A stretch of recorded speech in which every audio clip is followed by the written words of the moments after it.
Welcome to another episode of China Update, where I provide you guys with the most up-to-date political, economic and geostrategic analysis on the world's number 2 economy. My name is Tony. Let's jump in. Happy Tuesday, everybody. Last week we learned that US lawmaker Nancy Pelosi will lead a delegation to Taiwan in August. So far, there are no indications that Speaker Pelosi will cancel the trip, despite a nervous White House and some official opposition to the trip, out of concerns that it could spark a cross-straits crisis between China and the United States.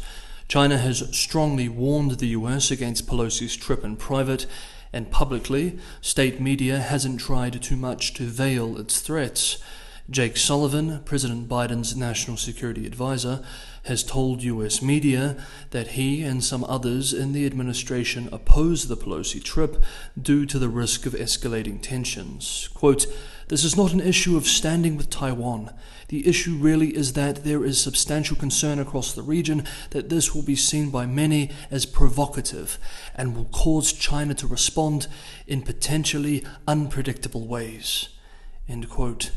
But it's not a simple matter of cancelling or postponing the trip either. Quote, "If the visit is called off, that means China's intimidation tactics work. That will have a chilling effect as others will shy away from engaging with us." End quote. US Ambassador to China Nick Burns cut short his visit to Washington last week and returned to Beijing, officially partly, and some analysts argue largely, due to concerns over Taiwan. Some analysts argue that the US is overreacting to empty Chinese threats, and the trip will only be met with angry rhetoric from Beijing, pointing out that in recent weeks, high-level EU lawmakers visited Taiwan without any issues. Other analysts, however, are hesitant to advocate such imprudence, warning that the US and her allies in the region should be prepared for the worst-case scenario. Quote, "Unless there is some sort of credible off-ramp for her, I think she will go. That she will overreact, and then there will be a crisis. US officials are worried not so much because they think a trip may scramble plans for a Biden-Xi call before the end of July, but rather due to the fact that there are valid reasons to believe we may be headed into the most dangerous period of US-China relations and PRC-Taiwan relations in decades." End quote. Yesterday, Taiwan conducted an air raid drill. At 1:30 p.m. local time, sirens sounded and people disappeared from the streets across northern Taiwan for approximately 30 minutes. After the drill, Taipei's mayor expressed in a public speech, quote, "It is necessary to make preparations in the event of a war." End quote. Okay, next up, another week, another few hundred million residents affected by varying degrees of zero COVID restrictions, 260 million according to the latest calculations from Nomura. Fortunately for the national economy, none of the major growth engine cities and key logistics hubs are in danger of imminent lockdown, for now at least. Most of the new cases, which are in the hundreds by the day now, are in Gansu in the west or in Guangxi in the south. The cooling effect on consumer and investor confidence, which we have explored extensively in previous videos, continues to bite the economy too. Shanghai and Shenzhen are both seeing small but so far manageable outbreaks. Chinese financial media outlet Yicai writes that in Shenzhen, for example, auto manufacturer BYD, telecoms giant ZTE, iPhone maker Foxconn, drone manufacturer DJI, and other Chinese tech firms, quote, have been ordered to put their Shenzhen factories under so-called closed-loop management for 1 week from Sunday, isolating workers at the plant to keep production lines humming amid a new outbreak of COVID-19. End quote. It appears that the Chinese leadership is trying to boost confidence in vaccines this week too. Over the weekend, the deputy head of the National Health Commission said that the country's top leaders have received the domestic vaccines. The official expressed, according to state media, quote, "It shows the leaders' confidence in Chinese vaccines," end quote. This may also signal an upcoming, more forceful vaccination campaign for the country. We will see. We remember that one of China's policy challenges on the COVID front is very low vaccination rates, with an especially vaccine-hesitant elderly population. Official and unofficial concern regarding the effectiveness of domestically produced vaccines is also an issue. State media over the last few days have published a series of articles promoting domestic vaccines. Next up, Hong Kong, and this week Christine Choi Yuk Lin, Secretary for Education of the Hong Kong Special Administrative Region, gave an interview with state-run mainland media advocating for local schooling to be conducted in Mandarin. Choi expressed that, quote, advancing the school education in Mandarin is very important, as the Hong Kong youth would be in a disadvantageous position if they can't speak Mandarin, the common language used nationwide in China, and if some conditions can be met, local schools in Hong Kong should offer education in Mandarin, end quote.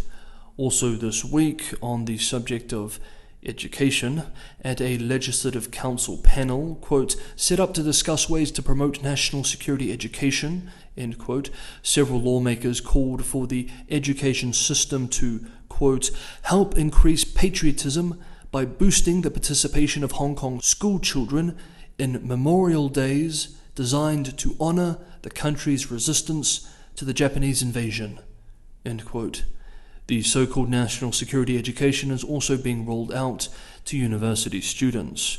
Recently, the University of Hong Kong announced that all undergraduates in the next academic year will have to complete a compulsory online course on the national security law as a graduation requirement. If you guys are appreciating the video, don't forget to hit the like button.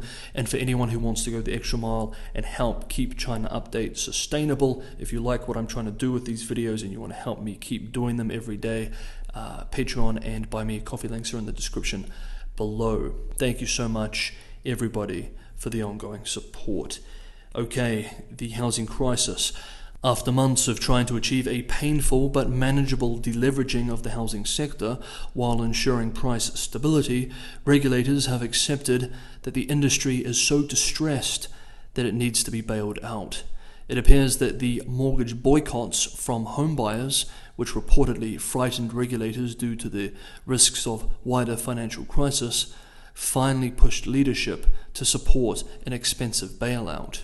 Quote, Lee, a technology firm worker who had taken a 25% pay cut this year, now uses a third of his salary to make a monthly 4,000 yuan mortgage payment on a stalled Evergrande development in Wuhan. This month, he joined about 5,000 others in a boycott to push the local government and the developer to restart construction on the project. The 26-year-old says he's terrified about his prospects and is afraid to start a relationship because he's unsure he will own property, seen as a requirement for marriage, end quote. According to Bloomberg intelligence analyst Christy Hung, Hung, construction halts may affect up to 4.7 trillion RMB worth of homes in China and up to 1.4 trillion RMB, approximately $210 billion US, or about 1.3% of China's gross domestic product, may be needed to complete them. Yesterday, Monday, it was reported that Beijing regulators would be announcing a $44 billion bailout fund for the property development sector. This fund would be one of several tools Beijing would employ to keep the sick sector on life support. The plan is to set up the real estate funds to purchase and complete unfinished home projects and then rent them to families or individuals to boost rental housing. The market was happy with the news. A Bloomberg intelligence index of the country's real estate firms jumped as much as 3.4% in trading on Monday. China's high-yield dollar notes, predominantly used by developers, rose at least 1% on the dollar. It's reported that the size of the fund would initially be set at 80 billion RMB through support from the central bank through re-lending facilities, with other state-run banks raising up to 200 to 300 billion RMB. Analysts argue that this fund can only prevent full-scale collapse of the housing development sector, but is incapable of reviving the market or even ensuring home price stability. Some even argue that it won't even stabilize the market. Quote, Beijing remains behind the curve, and the latest measures will not stabilize China's property market. This is an insolvency problem, yet Beijing continues to treat it as a liquidity problem and tries to solve it by providing more lending. This is the same mistake Japan made during the 90s. The current crisis is already worse than Evergrande and can become disastrous if Beijing doesn't act decisively. End quote. And of course, there are serious issues on the demand side too. Home prices have slid for 10 consecutive months, while disposable income per capita growth shrank for the 5th straight quarter at the end of June. Household debt as a percentage of disposable income has swelled to a historic high. And perhaps, worst of all, attitudes are changing too. Quote, I don't think the property market is a good bet. Many have gotten used to thinking home prices will never fall, but a paradigm shift is here. End quote. Meanwhile, China Evergrande Group is expected to announce this week a debt restructuring plan that will indicate, among other things, how Beijing plans to further deal with this deepening property sector crisis. Okay, that is today's episode of China Update. Thank you very much everybody for watching. I'll see you tomorrow.